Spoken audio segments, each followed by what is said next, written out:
Hello, good afternoon, everyone. How are you doing? So let me check who do we have in the room. So we got Rita, Roberto, Hector, Peter, Juliet, Jose, Marta, Paula, Laura, Juil, Luigi, Fran, a lot of people here in the room. How are you doing?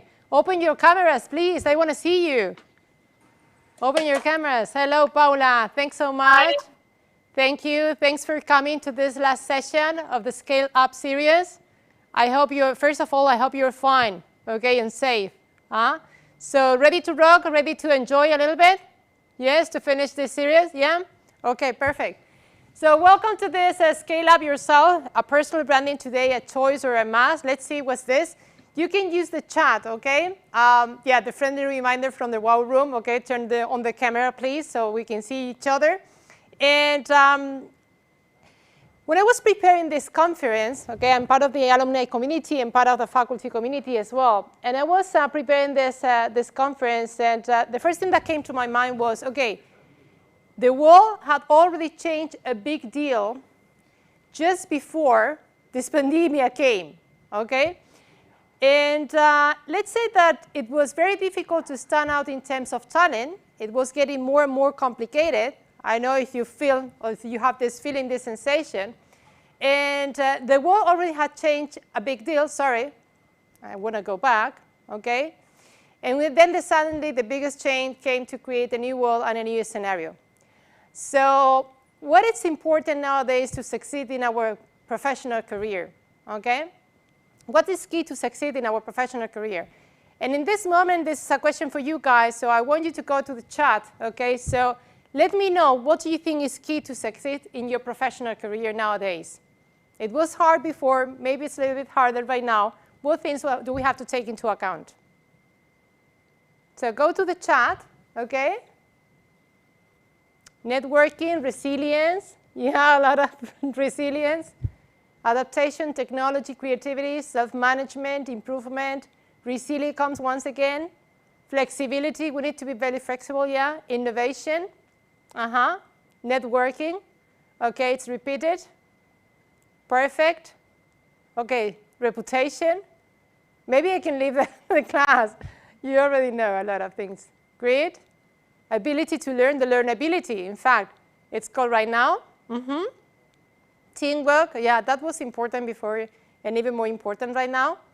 And teamwork remotely, right? Teamwork remotely. Reskilling, yeah. Collaboration, thank you. Many things we need. We need to be 4x4 professionals, right? Upskilling, reskilling in some cases, definitely that's what we need. Yeah, I mean, we need to be at the forefront of knowledge, change of mindset as well, okay? So this is very important. We need to be constantly updated. We need to train ourselves. We need upskilling, reskilling, and a lot of things. And also it's going to be very important, okay, to work in our personal skills. And it's going to be very important to work in a certain type of leadership, in a certain style, okay, with a real focus on people and on innovation, okay? So be at the forefront of knowledge, be constantly updating ourselves, reskilling, upskilling, as you said before, and very important as well, to develop a certain leadership style, more focus on people, and also at the same time focus on innovation. But what else do we need to succeed in our professional career, okay? Some years ago, I read an article. It was published in the Harvard Business Review blog by Tomás Chamorro Premuzic. He's an expert on leadership and communication in general. And he said that it was very important to succeed. It is very important to succeed in this century to be a signal in this noisy talent world. And he mentioned specifically 3 set of skills. The first one, personal branding. Okay, so that has to do with, okay, who you are, what do you want in your life, what makes you different, what kind of offers, what kind of value proposition you offer to your market, right? We will talk about that. The second one he mentioned was, I don't remember if it was in that order or not. The second one he mentioned was entrepreneurship, yeah? So being an entrepreneur is nothing to do only with being able to create a business, but it's a set of skills that is really of value nowadays in the organizations. So let's go to the chat and tell me, how would you define an entrepreneur in terms of skills? What kind of skills entrepreneurs have? So let's go to the chat and see, how would you define an entrepreneur? What can you find in entrepreneurs in general in terms of skills and attitudes? Risk takers, initiative, yeah. Creativity, Yeah, innovation, resilience, once again, open-minded, persevere, problem-solving, innovation, agile, risk-taker, once again. Risk-taking and resilience are pretty much related, right? Creativity, empathy. What else can you identify in an entrepreneur? Anything else? See that this is a set of skills, right? The set of competencies, very important. And in fact, they are very important not only, okay, to be an entrepreneur, use of data, personal growth, experiment, yes, great. But also, these are really, really of value. Good at networking. I'm paying attention to the chat as well. Not scared of failure, trust communication, yeah. He has to be able to show his vulnerability as well, okay? It has to do with taking the risk. It has to do with assuming failures are part of the learning process, he or she, definitely, yeah? So very important not only for entrepreneurs, but also for professionals in general. In fact, wouldn't you hire someone like that in your organization? So this is something we have to train, right? Entrepreneurship, and the last one is hyperconnectivity. In fact, okay, able to accept failures, definitely, Luigi. In fact, hyperconnectivity is one of them you mentioned is good at networking, okay? It's very important nowadays, but hyperconnectivity has nothing to do with being connected 24 hours a day, 7 days a week, okay, 24/7 to all social media. But it has to do with doing networking, being able to connect people, being able to connect ideas, okay, and also being able to learn out of that, okay? So for me, networking is not only connecting with people and having opportunities, but also is very important for learning, for this learnability skill you mentioned before. So see that personal branding was there, hyperconnectivity, networking was there. So a key set of competencies to succeed nowadays in our career. Okay, what's personal branding? Okay, give me a definition of what's a personal brand. What is a personal brand?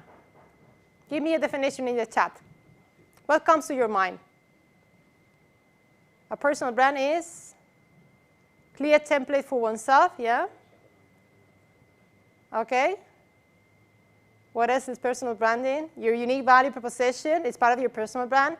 What people think of you when they think of you, ever evolving, yes. How you're perceived by others, what differentiates me from others. Yeah, definitely. The way you show yourself to others. I would say more that is the way you are perceived, okay? Coherencia en tu propuesta de valor y lo que realmente logras. Thanks, Paola. Thanks, Paola. Yeah, coherence is very important, yeah? See, I mean, there are many definitions of personal branding, okay? This is one of the, this is the one I use. It has to do with a lasting image my target has with respect to those attributes that make me feel different, outstanding, and meaningful. And see that I highlight here, okay, there is a lasting image my target has, okay? I should want to be, I mean, a personal brand for a specific target. This is not being popular, okay?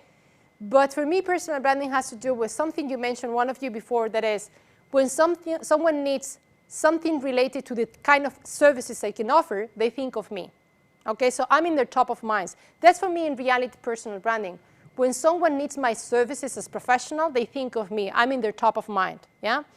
And I'm in the top of mind because of some things you said before, because they perceive that I'm different, okay, and that I'm meaningful for what they are looking for. Another way, in fact, to see personal branding is this way, under the YIFM principle. This doesn't mean, Wi-Fi with FM and so on, okay? But this is what's in it for me. Or in terms of personal branding and networking, I would say that is what's in you for me when you approach someone, right?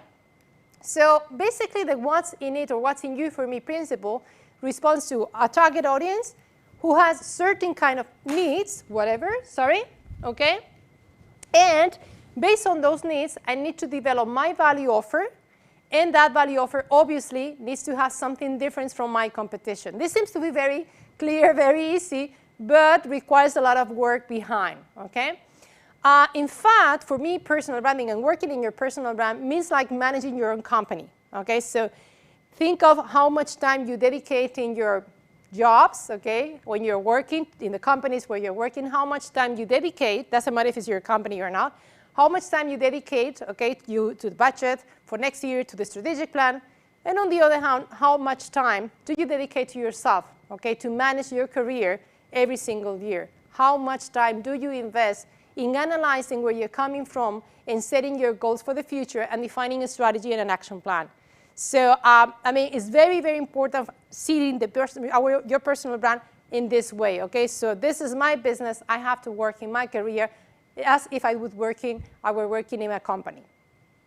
It has to do, obviously, with a strategic communication, okay? So first tip I want to share with you is normally people, they label us, they position us, and you mentioned that before, is the way people position me in their minds. People position us in their minds based on 3 aspects, basically, okay? It has to do with my attitude, it has to do with the way I behave, and it has to do with what I say, okay?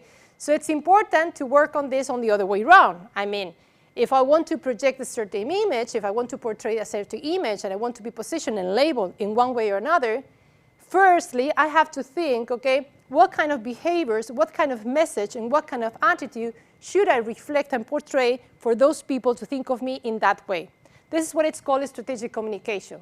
And any good professional working in his or her personal brand, they are working on this, okay? So managing and taking care of the behaviors, the attitude, and the message they are delivering in any channel, in any medium. So how to build our personal brand, okay? So you can find many models in the market. You can find a lot of methodologies. I try to summarize everything in 3 simple but deep stages, right? Steps. The first one has to do with coherence. Coherence appeared there, in fact, in the chat. But for me, the coherence stage has to do with defining my goals, okay? And this is not so simple. We will see and check what is it about. But mainly the question to answer is, where do I want to go in one hand, and in another hand is, what opportunities do I have in the market? Obviously, I have to be in line with the opportunities as well, okay? So every time we work in our personal brand in the different stages, there's a look inside and there's a look outside as well. Second stage has to do with, okay, I'm here, I want to get there, okay? So who is me? What do I have, okay? So what makes me different from my competitors? What are my strengths? And this is what I call the authenticity stage. And I call it the authenticity stage because your personal brand needs to reflect in reality who you are, okay? So you cannot be and try to be someone else. You need to find yourself. You need to work in your self-knowledge and to understand what makes you different and what's your value offer. And the third one that comes after, defining your strategy based on the first and the second stage has to do with the visibility, okay? Normally, we talk about personal branding. People think a lot in the communication, in what people see, okay? This is like the iceberg. But in reality, what we see below normally, there is a lot of things. There are a lot of things, okay? And this is something we have to work on. So let's go for the coherence stage, okay? So I said before that in the 3 stages, there's a look inside and there's a look outside as well. In the first stage, the coherence stage, we have to work in different things. The first one has to do with, okay, I need to identify my target audience. Who can be my target audience? Okay, I want to be a personal brand. What for and for what kind of people? Yeah, what kind of industries, for example? What kind of functional areas? Should I work in my personal brand for marketers? Should I work in my personal brand for digital people? Should I work in my personal brand for experts in human resources? Okay, this is, a bunch of things we can think of. And not only the functional area, but also the industry, okay? Do I want to work in fast-moving consumer goods? Do I want to work in pharma? Do I want to work in tourism? Okay, so industry normally and functional area are the ones, okay, defining my goals in general, my career, yeah? So I need to define my target audience. I need to define my vision, okay? And I'll jump a little bit, my vision, my values, and also analyzing my market opportunities. See that it's true that the professional dimension is very important in our life, but it's not the only thing important. You know that. It depends on the moment of our lives as well, right?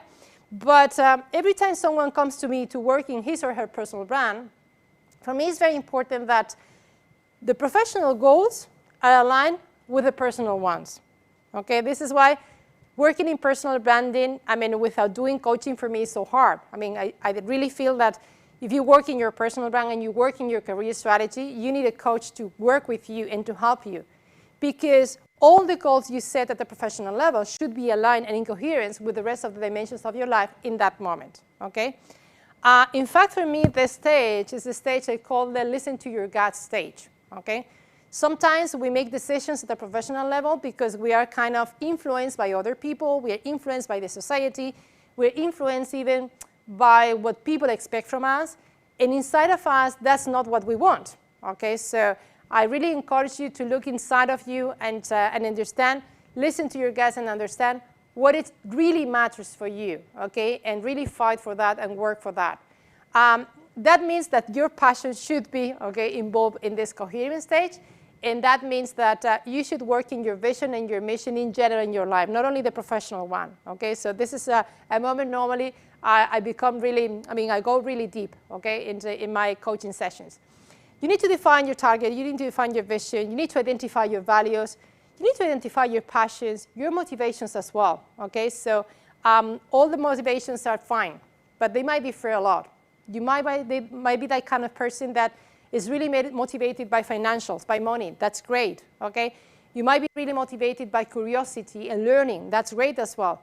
You might be motivated by having a lifestyle, a certain lifestyle. That's great as well. But that's something you have to find, and you need to define your strategy in coherence with that.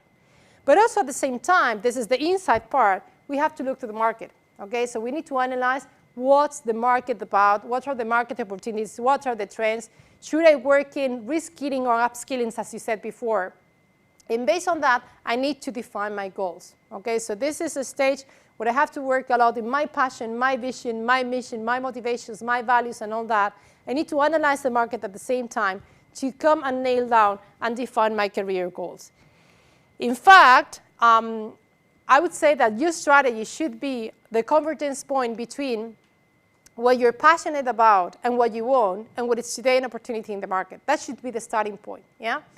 And based on that, then nail that and fine-tune that in specific goals, in SMART goals, specific, measurable, attainable, realistic, and time-bounded. This is like a template I offer to my clients and to my students, yeah? So you should specify the industry or industry. You should specify the functional areas, the departments.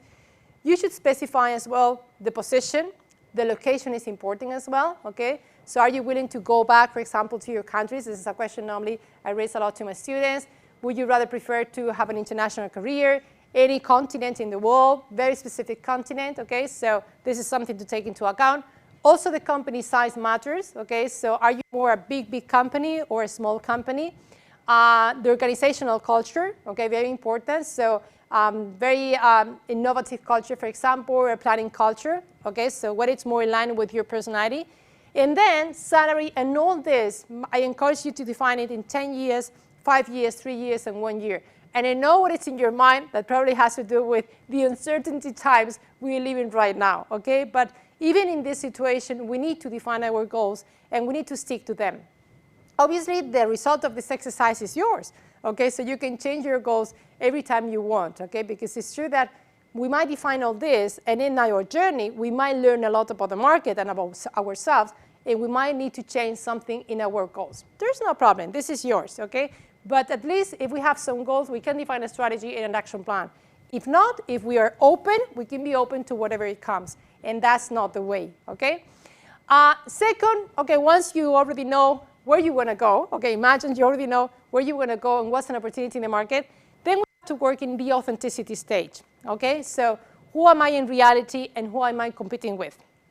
In this stage, I need to keep on working my self-knowledge. In the previous one as well, there was a part of self-knowledge related with my passion, my vision, my values, and my motivations, and all that.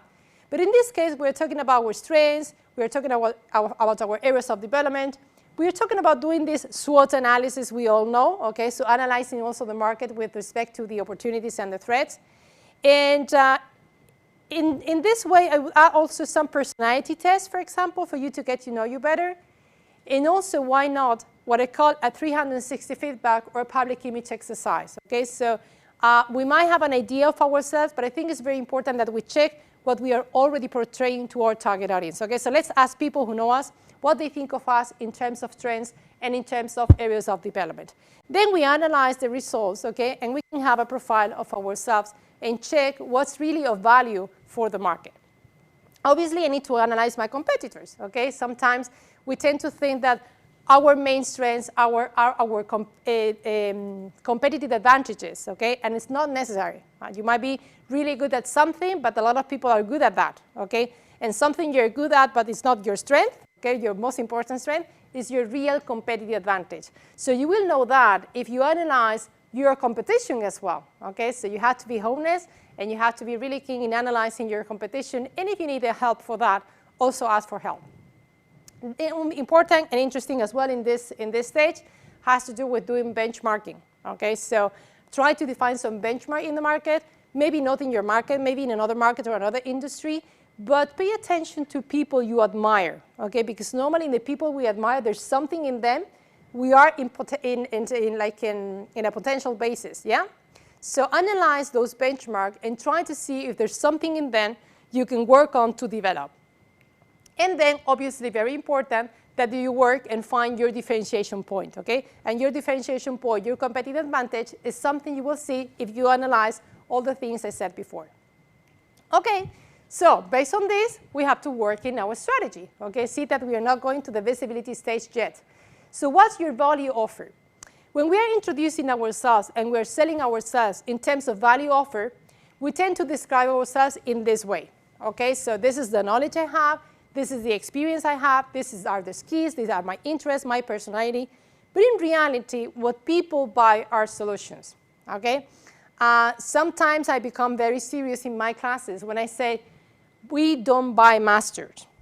We don't buy masters. I'm not going to pay you a salary because you have a master. I'm going to pay you a salary because you can do certain things and you have the knowledge that is needed for the problems I have, okay? So I'll pay you a salary because of your value offer in terms of solutions. And then let's say that your knowledge, your expertise, your experience, your skills, your personality, many other things are the reason to believe that you can offer me those services, yeah, those solutions. But we buy solutions in general. It doesn't matter if I'm paying a salary in a company. It doesn't matter if I'm hiring a consultant, okay? So if I pay for something, I pay for the services, for the solutions I get for my problems or the challenges I'm facing. So let's say that if I want to work in my personal brand, I need to analyze my target needs, as I said before, and based on those needs, I need to, okay, define my value offer, highlighting what makes it different from my competition, and then the reason to believe I can offer that is all my background, all my CV, yeah? But let's start with the value offer. Then once you've got your value offer, we have to work in our positioning statement, yeah? So brands, normally we have a positioning statement. This is the place the brands have in our mind, okay? So this is exactly the same, but working with respect to our personal brand. So this is an example I'm sharing with you.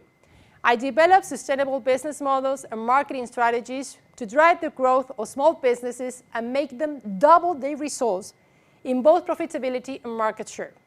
This with less investment than that required by other consulting firms and in half the time. I mean, I don't know if this guy has 20 years of experience, a master's degree, experience in what kind of industry. So what this guy or lady is telling me is his or her value offer, the value proposition, his positioning statement, right? And in fact, it's highlighting certain things very important in a positioning statement. The first one, I mean, he or she is defining the target audience, okay? This is for, in this case, for small businesses, yeah? Then these small businesses are looking for, need, want this kind of things, right? And based on that, he states the value offer, okay, and stand out, highlights also the differentiation point.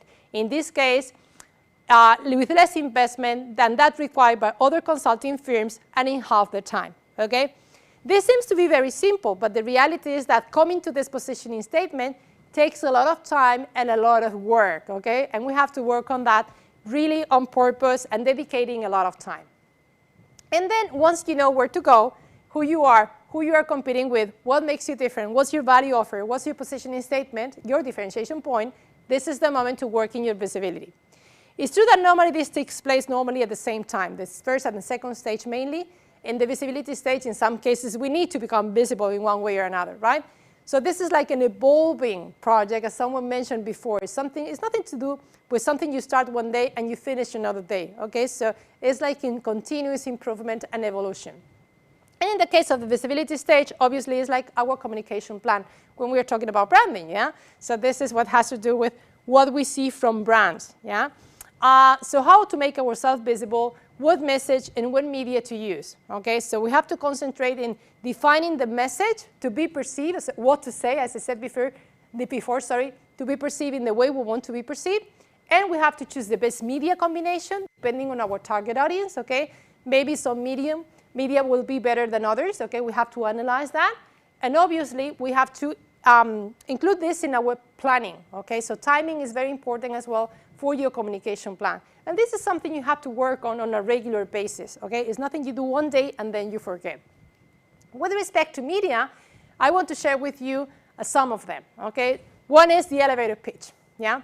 The elevator pitch you probably already know, okay? So it started, it started in California, in Silicon Valley, when the boom of the internet, yeah? So some investors were looking for business ideas to invest, and some entrepreneurs were looking for investors, okay, to get money for their business ideas. So the moment they had to meet each other was the pitch, okay, of the elevator. So they had between like 30 seconds and 60 seconds to tell their elevator pitch.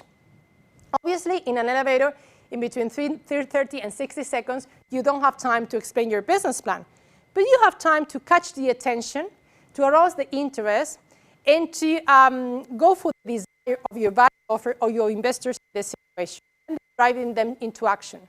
So this elevator pitch was meant to catch the attention and the interest of the investors, and these investors do invite the entrepreneurs to the meeting room to explain the business plan more in detail. So this idea of the elevator pitch, following the AIDA model, the attention, interest, desire, and action, is something we can apply to our personal brand. In fact, for example, when we go to our LinkedIn and it says about, okay, in that place it's not a summary. In fact, they changed the name. It's not a summary anymore. It's an about. It has to do with that, okay? So this is what I have to offer to this target audience seeking for this, okay? So having these problems and seeking for this kind of solutions, yeah? So go and work in your elevator pitch. And the second thing I encourage you to work on is in storytelling, okay? Another very important technique in communication and really, really of value for your personal brand. We all create stories. I'm sure you create stories, you tell stories every single day. So the idea here is that you work previously in advance in the stories to share in a networking event, in a conversation, where you want to leave and portray a certain image to your target audience. Okay, so it's working in advance. It's, as I said before, strategic communication. So I encourage you to work in different storytellings. For example, around your biggest achievement professionally speaking. Okay, so you're proud of what exactly? Okay, so if you look to your past professionally speaking or even personally speaking, you feel proud of what kind of things, what accomplishment or achievements. Then something you can create a story around has to do with, for example, the most challenging situation you face and how did you survive to that, okay? So when you explain that to someone, that person can generate an idea in his or her mind about yourself. And the third one can be, what was your main contribution to a business problem, okay? So there was a situation in the company where you were working, and suddenly, I mean, in that problem, you came with the big solution, so how you handled that situation and why it was so successful.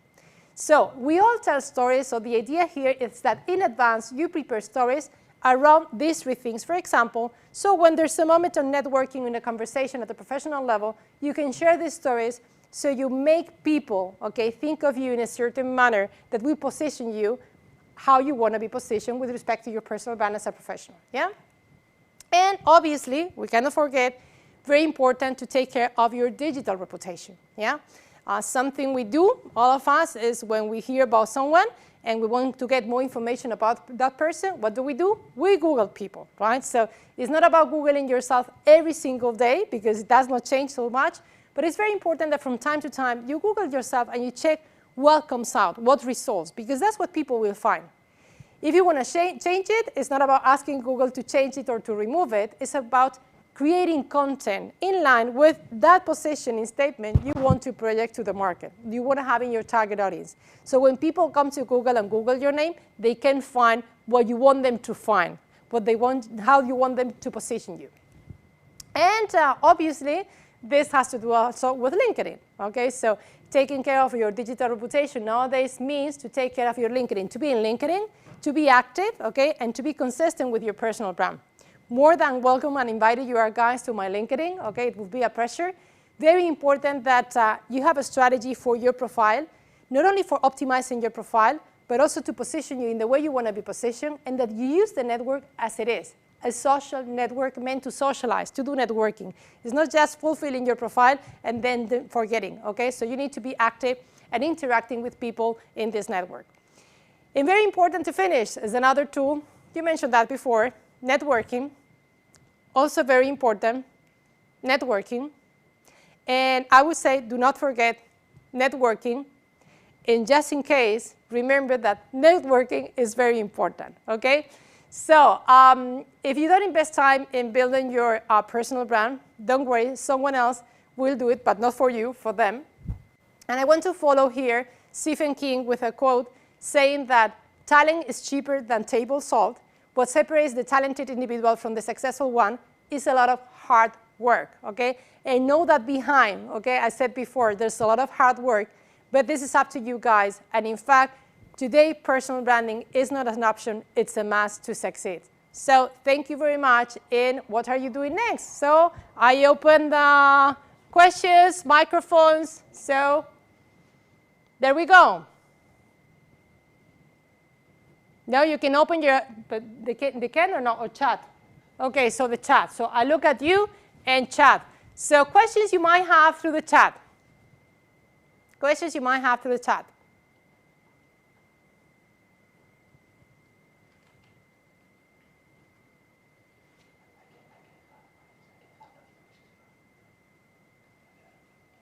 Okay.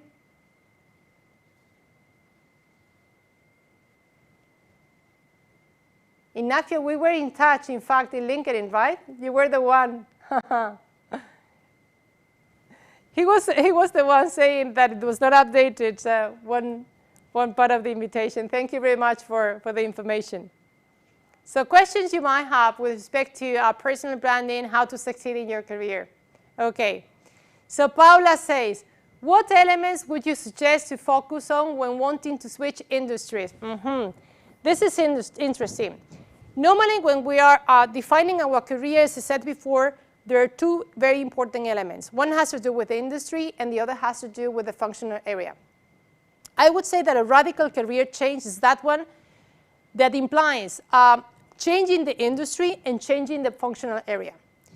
If you are changing from one industry to another, but you are keeping in the same functional area, you have to stick to your expertise in that functional area. It's true that expertise in the industry, in some industries, might matter a lot, but in reality, it's something about, it has to do with knowledge. It has to do with learning about the industry. In my case, for example, I stayed in marketing for the 12 years of my career, in marketing and sales, okay, all the time, but moving from one industry to completely different industry, the next step, okay? And it took me like 2 or 3 months to get the knowledge of the new industry. You have to learn a lot, okay? You have to study a lot. But at the end, I think it's really of value, and this can be part of your value offer as well, when you have experience in completely different industries and you can bring, okay, that expertise and the ways of doing, for example, in this case, networking and selling, okay, to this new industry. So you are like a fresh air in this new industry. But you have to work in advance and really prepare yourself as a minimum, with respect to the expertise and the knowledge in that industry. Yeah? Tips for networking in the pandemic era. Okay, LinkedIn is an opportunity. It's true that what I find, for example, very difficult is when you want to do networking inside the organization, right? Because it's true that when you don't have these formal meetings, when you go for a coffee, when you go for lunch, and you meet people like by coincidence, it's easier to do networking. And when we are online, we have to look for the moment. We have to book, okay, that space in our agenda. And it might sound a little bit harder, right? But go for that. In fact, one of the things that it was very useful for me, and it is very useful for me, is just sending in a WhatsApp or sending a message saying, okay, asking, how are you doing? Are you fine? Everything is fine with you? How are you living this situation, right? So it's just, most of the times, just saying, how are you? How are you living this situation? And then this is the moment you start the conversation, right? But it's true that it's harder than face-to-face, huh? Although we might find really nice opportunities at the time. Cecilia, hello, Jane. What do you think could be a good branding strategy for women? For women in general? Oh, my God. I think we have a lot of limiting beliefs, women in general, with respect to personal branding and networking. So we tend to work a lot, and we tend to hide ourselves behind the expertise and hard working. And we are kind of afraid in some cases to shine, okay? But I wouldn't recommend like a very specific branding for women in general. That's going to pretty much depend on your expertise, and it's going to pretty much depend on your goals or your career goals. So nothing specifically for women, huh? No, but I mean, working your limiting beliefs, yes, because I find a lot. Some more questions?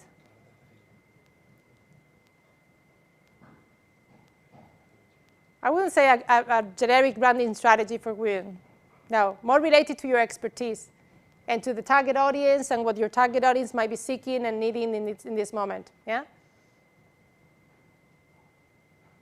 Unless you can add something different being a woman, okay? So in certain industries, for example, it might happen that there are not so many women, and maybe being a woman, okay, it can be of value, but I'm not so sure, okay? Talent is talent at the end for me, yeah? So anything else I can help you with?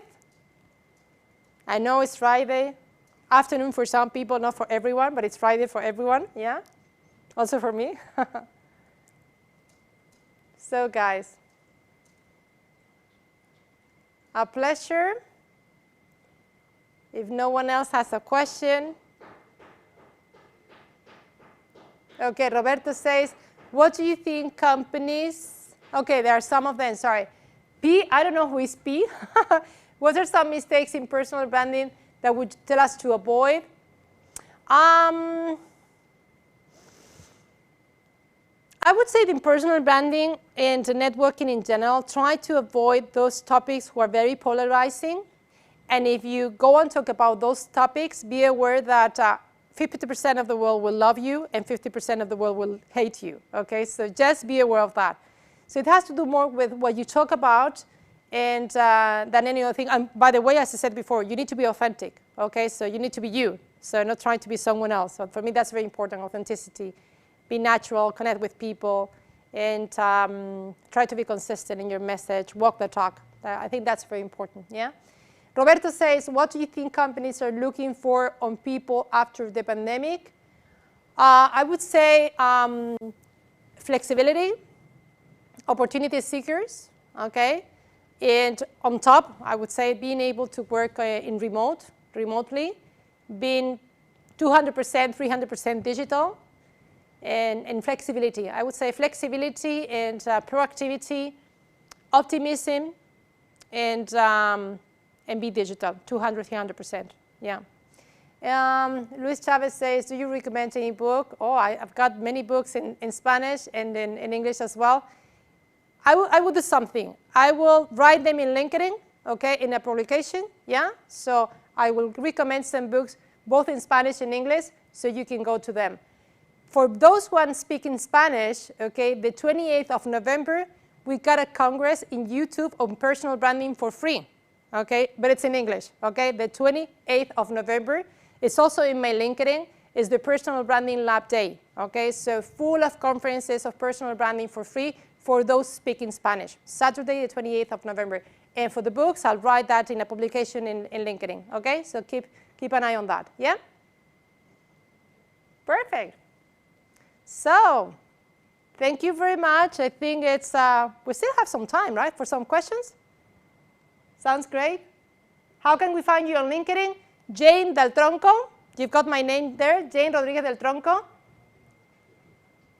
Great. Okay.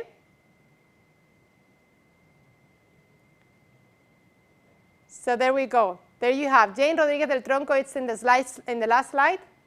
Yeah. So there you can find my LinkedIn. More than welcome. Just refer to this conference. Yeah. So refer to this masterclass, and more than welcome. Okay. So wish you all my best. Thanks so much. Thank you. Cecilia says, sobre mi pregunta, quería consultarte si recomiendas a las mujeres en el mundo corporativo enfocarse en ciertos skills. I would say that there's something in general, I'm generalizing, but there's something in general in our leadership style. Be more empathetic and more focused on people, that it's being very well and nice and accepted in the corporate world. Okay, so maybe you can highlight that, but that's just because you're a woman. Okay, so thank you very much, Marta. Thank you, Hector. Thank you, everyone. Roberto, Luigi, P. And it was a real pleasure. Thanks so much. I wait for you in LinkedIn, okay? Thank you. Thank you.